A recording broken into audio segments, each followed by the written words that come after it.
I found that nothing in life is worthwhile unless you take risks. Nothing.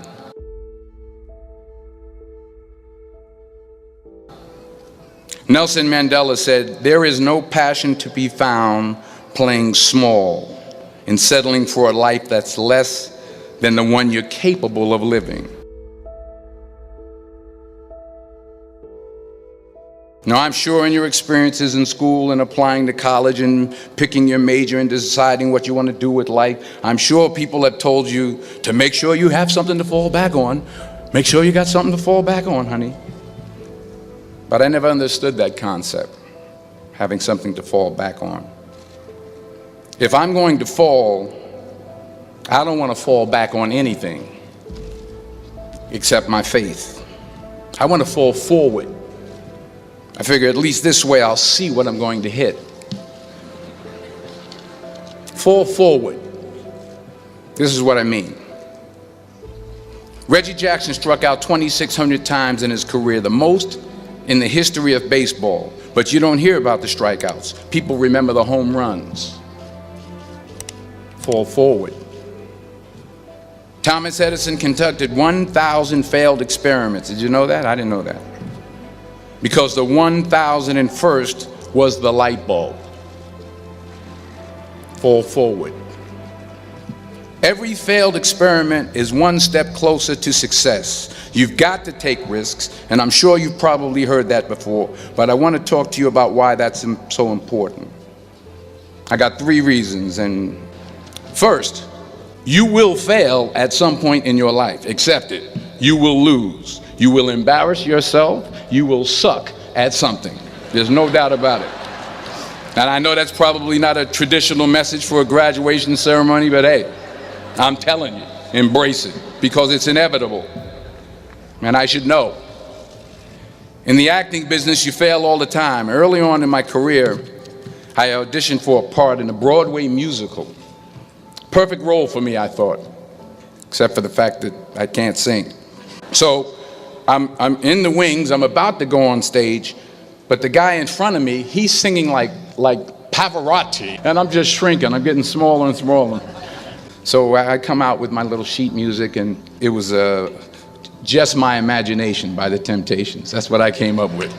So I hand it to the accompanist, and she looks at it and looks at me and looks out at the director and was like, all right.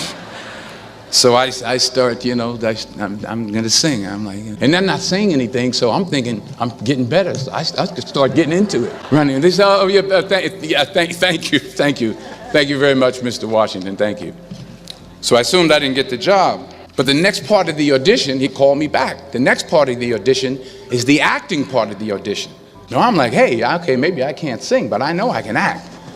So they pair me with this guy, and again, I didn't know about musical theater. And musical theater is big, so they can reach everyone all the way in the back. And I'm more from a realistic, naturalistic kind of acting where you actually talk to the person next to you. So I don't know what my line was. My line was, well, hand me the cup. And his line was, well, I will hand you the cup, my dear. The cup will be there to be handed to you. I said, oh, okay. Well, should I give you the cup back? Oh, yes, you should give it back to me, because you know that is my cup and it should be given back to me.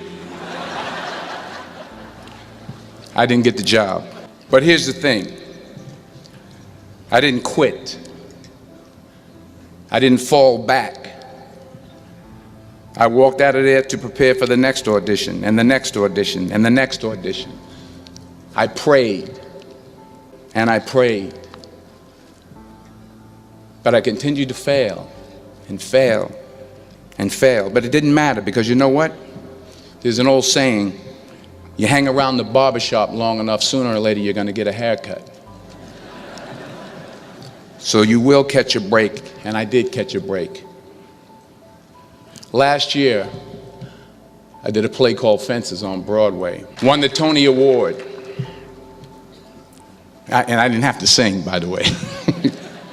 But here's the kicker. It was at the Court Theater. It was at the same theater that I failed that first audition 30 years prior. The point is, every graduate here today has the training and the talent to succeed. But do you have the guts to fail? Here's my second point about failure. If you don't fail, you're not even trying. My wife told me this great expression: to get something you never had, you have to do something you never did. Les Brown's a motivational speaker. He made an analogy about this. He says, imagine you're on your deathbed, and standing around your deathbed are the ghosts representing your unfulfilled potential. The ghost of the ideas you never acted on, the ghost of the talents you didn't use. And they're standing around your bed, angry, disappointed, and upset. They say, we came to you because you could have brought us to life, they say. And now we have to go to the grave together. So I ask you today, how many ghosts are going to be around your bed when your time comes? You've invested a lot in your education, and people have invested in you. And let me tell you, the world needs your talents, man, does it ever. I just got back from South Africa. It's a beautiful country, but there are places there with terrible poverty that need help. And Africa is just the tip of the iceberg. The Middle East needs your help. Japan needs your help. Alabama needs your help. Tennessee needs your help. Louisiana needs your help. Philadelphia needs your help. The world needs a lot. We need it from you, the young people. So you got to get out there. You got to give it everything you got, whether it's your time, your talent, your prayers, or your treasures. Because remember this, you will never see a U-Haul behind a hearse. You can't take it with you. The Egyptians tried it, and all they got was robbed. So the question is, what are you going to do with what you have? I'm not talking about how much you have. Some of you are business majors, some of you are theologians, nurses, sociologists, some of you have money, some of you have patience, some of you have kindness, some of you have love, some of you have the gift of long suffering, whatever it is, whatever your gift is. What are you going to do with what you have? All right, now here's my last point about failure. Sometimes it's the best way to figure out where you're going. Your life will never be a straight path. I began at Fordham University as a pre-med student. I took a course called cardiac morphogenesis. I couldn't read it, I couldn't say it, I sure couldn't pass it. So then I decided to go into pre-law, then journalism. And with no academic focus, my grades took off in their own direction. I was a 1.8 GPA one semester, and the university very politely suggested that it might be better to take some time off. I was 20 years old, I was at my lowest point. And then one day, and I remember the exact day, March 27th, 1975, I was helping my mother in her beauty shop. My mother owned a beauty shop up in Mount Vernon. And there was this older woman who was considered one of the elders in the town. And I didn't know her personally, but I was looking in the mirror, and every time I looked at the mirror, I could see her behind me, and she was staring at me. She just kept looking at me. Every time I looked at her, she kept giving me these strange looks. So she finally took the dryer off her head and she said something I'll never forget. First of all, she said, "Somebody give me a piece of paper, give me a piece of paper." She said, "Young boy, I have a prophecy, a spiritual prophecy." She said, "You are going to travel the world and speak to millions of people." Like a wise ass, I'm thinking to myself, maybe she's got something in that crystal ball about me getting back into school next fall. But maybe she was on to something, because later that summer, while working as a counselor at a YMCA camp in Connecticut, we put on a talent show for the campers. And after the show, another counselor came up to me and asked, "Have you ever thought about acting? You're good at that." When I got back to Fordham that fall, I got in and I changed my major once again for the last time. And in the years that followed, just as that woman prophesied, I have traveled the world and I have spoken to millions of people through my movies. Millions who, up till this day, I couldn't see while I was talking to them. But I see you today, and I'm encouraged by what I see, and I'm strengthened by what I see, and I love what I see. Let me conclude with this one final point. Many years ago, I did this movie called Philadelphia.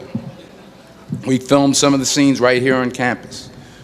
Philadelphia came out in 1993. It's about a man played by Tom Hanks who's fired from his law firm because he has AIDS. He wants to sue the firm, but no one's willing to represent him until a homophobic ambulance chaser lawyer, played by yours truly, takes on the case. In a way, if you watch the movie, you'll see everything I'm talking about today. You'll see what I mean about taking risk or being willing to fail. Because taking risk is not just about going for a job. It's also about knowing what you know and what you don't know. It's about being open to people and to ideas. In the course of the film, the character I play begins to take small steps, small risks. He very, very, very slowly begins to overcome his fears. And I feel ultimately his heart becomes flooded with love. And I can't think of a better message as we send you off today. To not only take risks, but to be open to life, to accept new views, and to be open to new opinions, to be willing to speak at a commencement at one of the best universities in the country, even though you're scared stiff. While it may be frightening, it will also be rewarding. Because the chances you take, the people you meet, the people you love, the faith that you have, that's what's going to define you. And when you fall throughout life, fall forward.